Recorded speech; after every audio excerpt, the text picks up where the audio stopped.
Okay, so this video is going to be a lot more wordy than what I normally do.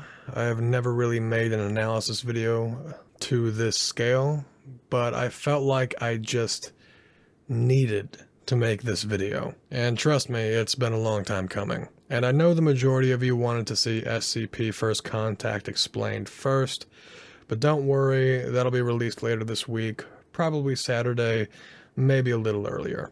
Anyway, let's get cracking. Black Lagoon is largely considered to be nothing but a dumb, fun action anime with some cool characters. And I guess that statement isn't completely wrong. It is fun, occasionally dumb, mostly during the insane action sequences. And there are some cool characters. But Black Lagoon is so much more than all of that. Let's talk about it.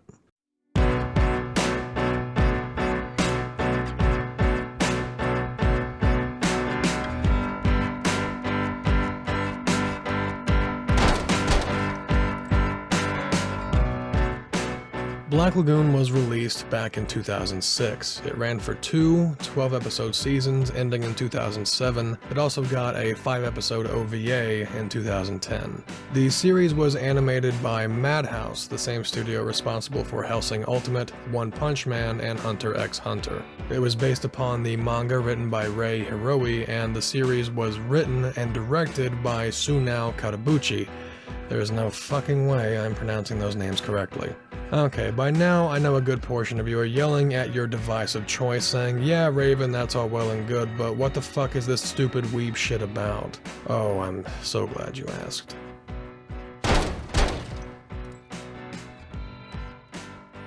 The show centers on the character of Rokuro Okajima, a Japanese businessman living in Tokyo, and his life is genuinely miserable. He works for a massive company where his co-workers treat him like shit and his bosses treat him even worse. One day he's given the task of transporting a disc containing some important information across the South China Sea. Unfortunately, the ship that Rokuro is on is besieged by a small group of mercenaries known as the Lagoon Company, consisting of 3 members: Dutch, the cool, calm, and collected leader; Benny, the wisecracking tech guy; and last but most certainly not least, Revy, a borderline psychopathic loudmouth with an itchy trigger finger.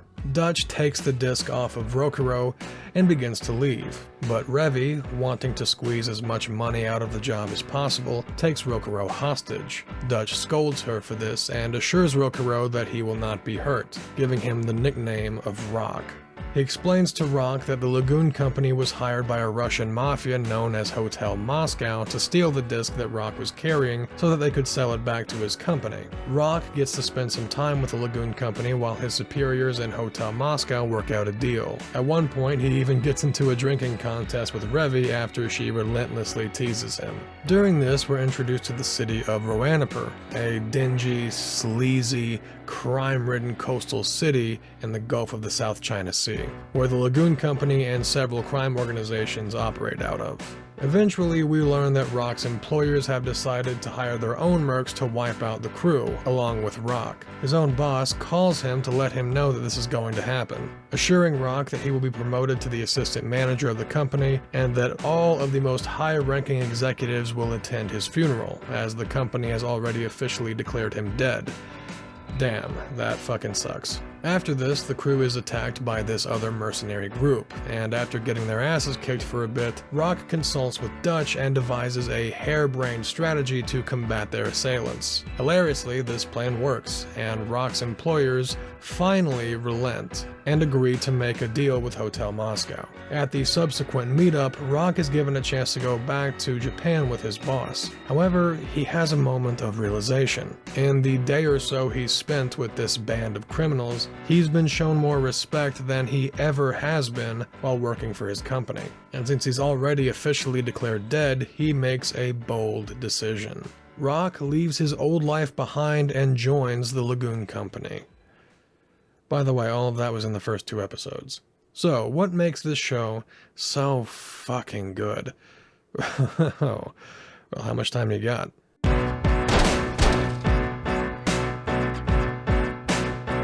The characters and their relationships are Black Lagoon's driving force, the main focus of which being that of Rock and Revy, and their absurdly complex relationship.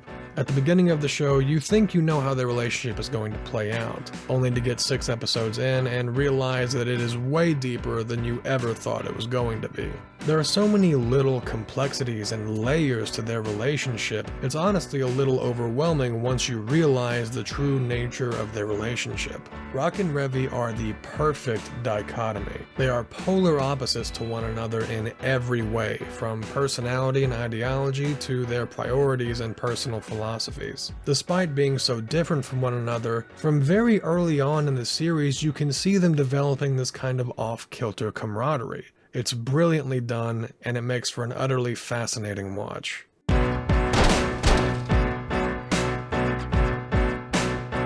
The way Black Lagoon establishes and develops the setting of Roanoke is just top-tier world building.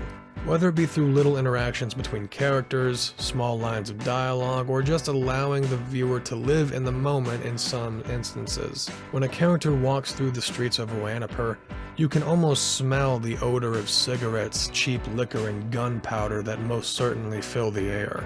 When Rock looks out a window and remarks about how shitty the place is, you feel like you're right there next to him, looking out into the grimy, blood-stained back streets of Roanoke. I have not seen a show that so wonderfully utilizes its setting as effectively as Black Lagoon. It is world-building perfection.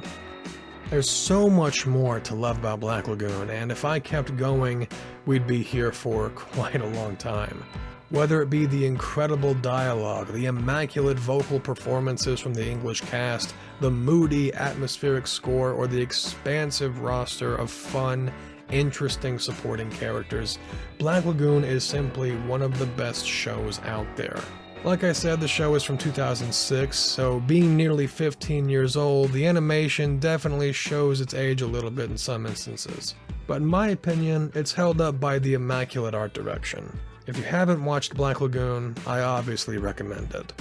Thank you so much for watching. Writing the script for this video was honestly kind of daunting, but I did it, and I think I did a decent job at communicating exactly why I think this show is so great. If you enjoyed the video, please leave a like down below, and if you're new to the channel, I'd appreciate it if you subscribed and clicked the notification bell. It really helps me out. Thank you for watching once again, and I will see all of you in the next video. Have a good day.